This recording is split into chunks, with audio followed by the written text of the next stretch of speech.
say about him.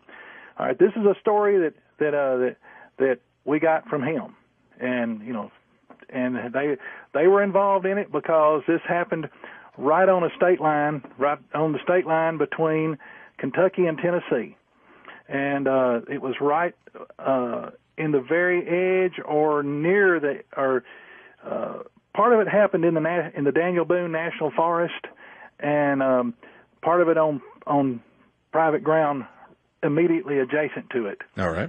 And again, just right on the Kentucky-Tennessee state line. Okay. And this is one concerning that's giving an idea of why you don't want to shoot at Bigfoot. Okay. This guy, we'll call him Roger. He and his wife and the wife's brother, in other words, Roger's brother-in-law, were going to go deer hunting on opening day of deer season in Kentucky. Roger had to work until noon that day, plus he had a brand-new .300 Winchester Magnum rifle that he had not shot. He hadn't sighted it in yet, but he had gone ahead and mounted a scope on it. And he told his wife and his brother-in-law to go on and go hunting that morning without him, and he was going to be able to get off at noon, and he was going to go to a gravel pit or a borrow pit near their deer lease and sight his rifle in, and he would get up with them that evening at their deer camp. So the wife and the brother-in-law go hunting that morning. Sure enough, not too long after noon, they hear shots being fired down at the borrow pit, and they know that's Roger down there sighting his rifle in. Now the guy's name isn't Roger, but I'm just calling him Roger. Right. So they heard him shooting for a while, and then it got quiet, which is just what they expected, and they figured he's gone hunting. Dark comes, and Roger's wife and her brother go back to the deer camp. The wife's cooking supper, but, her husband hadn't shown up yet. The wife and the brother-in-law get worried about him, and so brother-in-law decides, well, he's going to ride around, see if he can spot his truck, and find him. Maybe he's got a deer down or something like that. Maybe he needs help dragging a deer out of one of the very deep, rugged hollows that are in the area. So he rides around to a few places that he knew that Roger liked to hunt, didn't spot him, so he thought, well, I know he was over there at the pit, sighting his rifle in, and he said, there's, fair hunting around there. He said, I'll ride around there. We rides around there, and finds his truck sitting there. Okay. So he gets out and starts to go walking down there, but it had rained the night before, and it was really muddy down in that pit, in that borrow pit. And so he didn't want to walk right down there, get all muddy if he didn't have to. So he stood back a distance, and he hollered a few times and got no answer. So he said, well, heck. So he goes walking down there to the guy's truck. And he's got him a flashlight with him. It's pitch dark now. And he shines the flashlight in the truck, and there is Roger in the truck.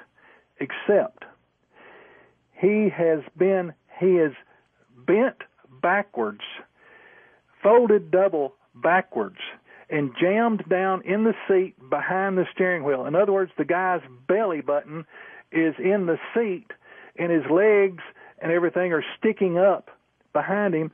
The guy's head is wrenched around backwards, and he is, he's been, like I said, he's been folded double backwards and wedged in the truck. The guy, he's absolutely horrified, needless to say. They don't have cell phones out there, and probably at the time this happened, back in the late 90s or something, people didn't have cell phone coverage in that area. So the guy jumps in his truck, hauls butt back to the deer camp because they got a phone there, and he calls the sheriff. I don't know what happened to the wife. I don't know if she went with him or what, but the brother-in-law goes back down there to the borrow pit to wait on the sheriff. He gets his flashlight and he goes back down there, and he notices all these tracks around the truck, and they're barefoot tracks. And he thinks, well, that's weird as crap, and he's shining around, and he sees down against the the far wall of the pit, he sees the targets and everything that Roger had set up down there on some kind of a makeshift little wooden target stand. And the high wall, it's right below the highest point of the back wall of the borrow pit. Right. And so he also then notices a set of tracks, boot tracks, going off to the side and out the edge of the borrow pit, and he could clearly see it, that it's going up the side of the hill there, around the rim of the pit. And about the time he starts to look in that direction, the sheriff comes pulling up. Well, he sees it. He immediately they string crime scene tape around the truck and everything, and he gets on the phone, calling in ambulance and the coroner and stuff like that. Right. In the meantime, while they're waiting on all that to get there, he and the sheriff decide to follow the trail, the muddy boot prints going up the rim of the pit. So they follow it. They get up to a point right above the highest point of the wall, close to the highest point of the wall, pretty much above where his target rack was, mm-hmm. and they find blood all over the ground, a bunch of blood. And then the blood is going. Then there's a blood trail, very clear blood trail, going down the side of the ridge. So they start following that. They get to a point where they intersect the muddy boot tracks again, and there's a big torn-up area there in the woods, and a lot more blood on the ground. And then they find his rifle laying there. And the rifle has been beaten against a large tree, and the stock and the fore-end and everything has just been shattered into wood splinters, and the barrel of the rifle bent. And there are a number of empty cartridge cases on the ground around there that they see. Hmm. And they don't find much other sign other than when more deputies get there and they get up there with better light, they then find a drag line from there where it's obvious that something's been drugged, probably poor old Roger, and it's going back down to the pit. And then they get to looking at the tracks around the truck, and they can tell that there were at least 2, possibly 3 or more different sets of tracks around the truck. And they said it looked almost like that they had been cavorting around the truck. And they,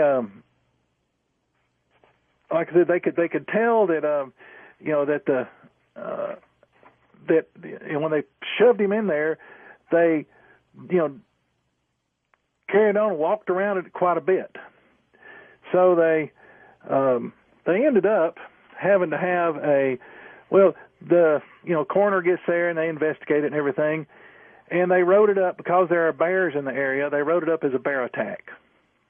And they kept his body for a while they investigated, the cause of death and, a bunch of stuff like that. They found out that most of the major bones in his body were broken.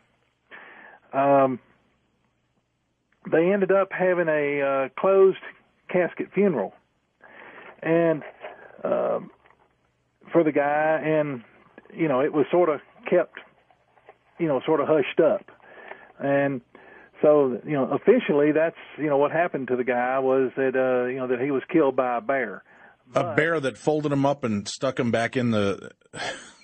How is that even logical? I mean, how do they think that's going to get by anybody? Yeah. The wife, I don't know about her, but the brother-in-law, this, like I said, one of our outlaw members, that, the FBI agent, he said the brother-in-law absolutely positively knew that it was not a bear that did it. But, I guess they convinced them to keep quiet about it, to, not be, raising a bunch of cane and stuff about it. But this thing, what they surmised had happened was the guy was sighting his rifle in, And one of the things that we do know is that sometimes they will come, when they hear shots being fired, they will come to the shots to try to steal your deer or whatever it is. Oh, sure. Oh, so yeah, they're scavengers, that goes right? all over the country. I mean, that's a pretty well-known thing. Also, we know that at times they do not like a bunch of loud noises in their area. Mm-hmm. That upsets them. That's pretty well documented too. So one of those two things happened, or maybe a combination too. I don't know, but it definitely irritated them and made them attack. Right. Well, they figured that what happened is that Roger's down there sighting his rifle in, and all of a sudden here this booger shows up at the top of the bank above his targets, probably growling and screaming at him and everything. Roger puts a couple of